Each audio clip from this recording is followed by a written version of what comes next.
헤드라인입니다. 연초에 가까스로 위기를 넘긴 바 있던 크레디트 스위스. 이번에 실리콘밸리 은행 붕괴 충격이 유럽을 덮치면서 다시 흔들리고 있습니다.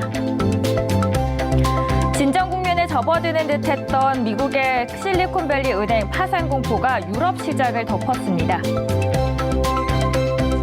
뱅크 오브 아메리카는 150억 달러 이상의 자금이 유입되는 등 대마불사 은행으로 실제 자금이 이동하고 있는 것으로 알려졌습니다. 유럽 증시가 실리콘밸리 은행 파산 여파로 인한 은행주 약세로 하락 출발했습니다. 미국 실리콘밸리 은행 파산으로 커진 경기 침체 우려에 WTI 선물 가격과 배럴당 70달러를 하회했습니다.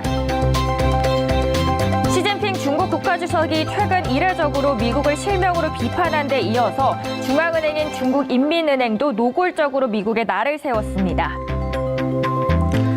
신용평가사 무디스는 중국은행 부분에 대해 부정적인 전망을 유지했습니다. 홍콩 상장 주식을 위환하러 거래할 수 있는 창구 설립을 신청하겠다고 파이낸셜 타임스가 15일 밝혔습니다. 안녕하세요. 원리를 찾아라 진행의 박지원입니다. 오늘 간밤에 PPI 그리고 크레디트 스위스발 위기가 불거진 가운데 미국 증시 혼조세로 마쳤습니다.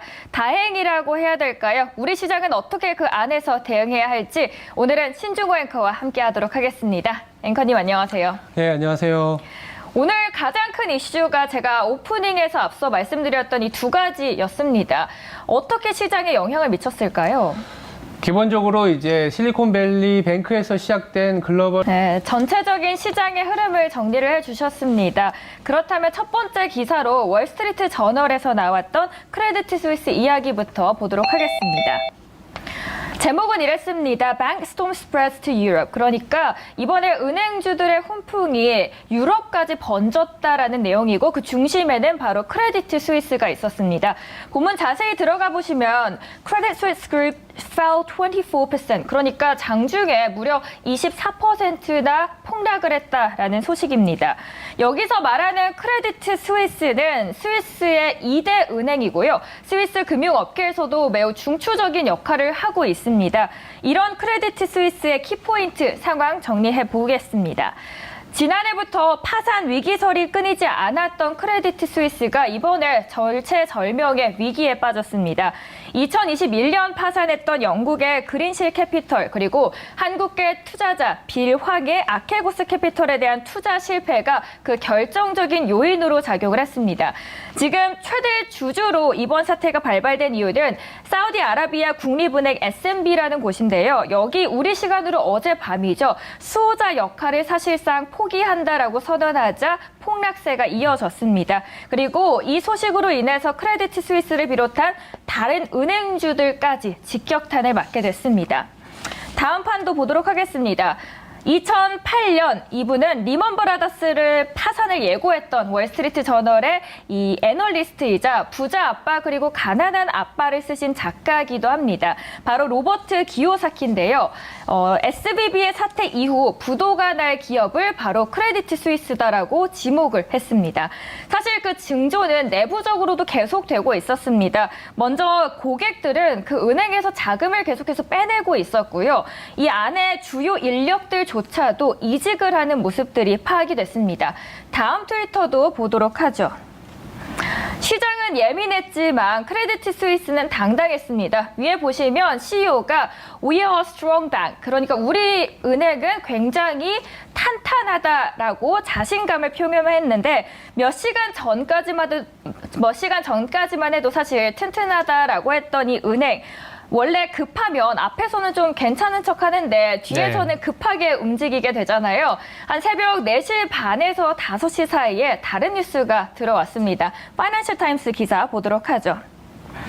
이번에 스위스의 중앙은행에서 도움의 손길을 보냈다. Appeals to Swiss Central Bank라는 기사입니다.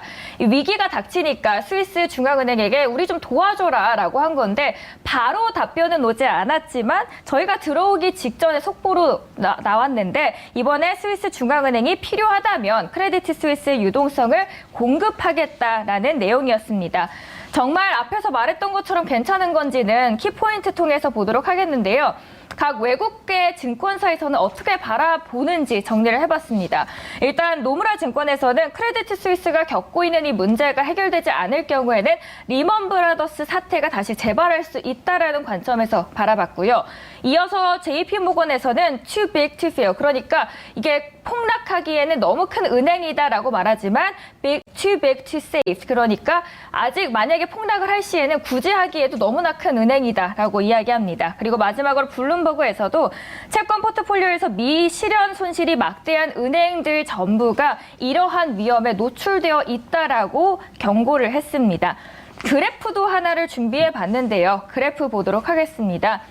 이번 사태는 저쪽 빨간색 동그라미가 있는 부분이고요. 비슷한 이념물의 흐름이 보였습니다. 블랙 먼데이 그리고 9.11 테러, 리먼 브라더스 사태 모두 경기 위기가 발생했던 시기에 이념물이 폭락한 상태와 비슷한 모습을 보이는데 이번에 이런 크레디트 스위스의 사태가 어떤 영향을 미칠 거라고 보시나요? 국내 증권가에서는? 기본적으로 크레딧 스위스 문제는 네, 저희가 첫 번째 그리고 두 번째 질문으로 어떻게 국내 시장까지 SVB 사태 그리고 은행발 충격들이 이어질지에 대해서 다뤄드렸습니다. 첫 번째로 다양한 헤드라인에 대해서 짚어드렸고요. 두 번째로는 다양한 파이낸셜 타임스의 기사들 보도록 하겠습니다. 어떤 이슈들이 미국장에서 주목이 됐는지 박재은 아나운서 함께하겠습니다. 다양한 소식들이 전해졌습니다. AI 관련된 것도 있었고 이번에 가장 많은 화제를 보고 있는 챗 GPT 소식이 눈에 띄었는데요. 그 소식 신중호 앵커와 함께 하겠습니다. 앵커님, 이번에 두 번째 이슈로는 저희가 챗 GPT 관련한 소식을 전해드리려고 합니다. 네. 그리고 기사는 파이낸셜 타임스입니다. New Model Chat GPT-4, 그러니까 GPT-4가 공개가 됐습니다. 그 본문 안에 보면은 Human Level, 인간 정도의 능력을 갖고 있다라고 했는데 포인트 통해서 어떻게 달라졌는지 보도록 하겠습니다. 지금 전 세계적으로 인기를 끌고 있는 이 챗 GPT 3.5에 이어서 버전 4까지 나왔습니다.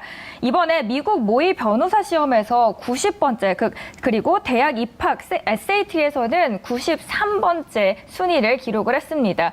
그리고 챗 GPT-4는 앞선 버전보다도 훨씬 더 신뢰할 수 있다라고 합니다. 4까지 나온 마당에 그렇다면 우리 국내 장에서 안 그래도 이 챗 GPT 열풍이 계속해서 나오고 있는데 네. 더 열풍이 커질 걸까요? 당연히 더 커지죠. 지금 3.5에서 4로 넘어가고 있지 않습니까? 네. 경우에 따라서는 5. 정말 챗 GPT 무섭게 발전이 되고 있습니다. 네. 그래서 제가 재미있는 트위터에 그림이 있어서 가져와 봤습니다. 그림 함께 화면으로 보도록 하죠. 굉장히 심각한 모습인데 네. 챗 GPT-4가 공개가 됐다. 그랬더니 우리 인간들은 더 이상 필요가 없어졌다라는 자막입니다. 챗 GPT 사실 뭐 인간을 위협한다라고 하지만 위협하기보다는 오히려 더 같이 발전해 나간다라는 이야기가 더 많긴 합니다. 네. 어떤 한계들을 갖고 있고 지금 사실 국내장은 챗 GPT 관련해서 이미 한번 열풍이 한번 돌고 왔기 때문에 네. 올라온 종목들도 많거든요. 오늘 장에서도 우리가 좀 들어가도 될지 여쭤볼게요. 오늘 장은 사실은 좀 변동성이 심해지지 않을까라는 생각은 드는데 기본적으로 우리나라 시장 자체는 뭐 일부 종목과 일부 어떤 섹터를 제외하고는 사실상 너무 저렴한 가격에 거래가 되고 있기 때문에 관련된 기업들은 사실 찾기에는 어렵습니다. 그럼 챗 GPT 나올 때마다 실과 바늘처럼 따라다니는 게 또 반도체인데 네. 반도체 쪽까지 함께 살펴보시면 좋을 것 같습니다. 저희가 챗 GPT에 대한 소식 전해드렸고요. 이어서는 다른 외신들에서는 어떤 이야기들을 주요로 담았는지 설명해 드리도록 하겠습니다. 박재은 아나운서입니다.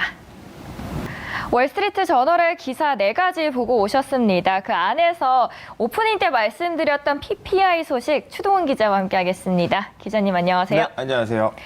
저희가 월스트리트 저널의 기사 짚고 넘어가 보도록 하겠습니다. 간밤에 나왔던 소식인데요. 제목은 이랬습니다. US Producer Price dropped in February. 그러니까 2월에 PPI가 내려왔다라는 소식입니다. 본문 안에 들어가면은 이렇습니다. Easing in inflation을. 그러니까 인플레이션 압력을 좀 완화해줬다라는 소식이 전해졌습니다. 키포인트 박스 통해서 보도록 하죠. 2월의 PPI가 전월보다도 0.1% 하락을 했습니다. 사실 대부분의 전문가들은 이것보다 좀 높게 나올 것이다라고 예고를 했는데 그보다는 상반되는 결과가 나왔고요. 다만 이 근원 PPI에 대한 상승은 짚고 넘어가 봐야 될 것 같습니다. 근원 PPI는 왜 이렇게 상승을 한 건가요? 네, 맞습니다. 먼저 PPI 수치부터 말씀드려보겠습니다. 국내 시장에 큰 영향을 보일지 아니면 좀 미미한 영향을 줄지 짧게 여쭤보고 끝낼게요. 네, 국내 시장 같은 경우에도 아무래도 이러한 금리 결정이 영향을 미칠 수밖에 없습니다. 네, 영향이 있다라고 말씀을 해주셨습니다. PPI에 대해서 세부적인 내용까지 저희 짚어드렸습니다. 추동훈 기자 함께했습니다. 감사합니다. 노란색은 희망을 가져다 준다고 합니다. 오늘 희망을 주는 노란색과 함께하는 하루 되시길 바라겠습니다. 시청해주신 여러분 고맙습니다.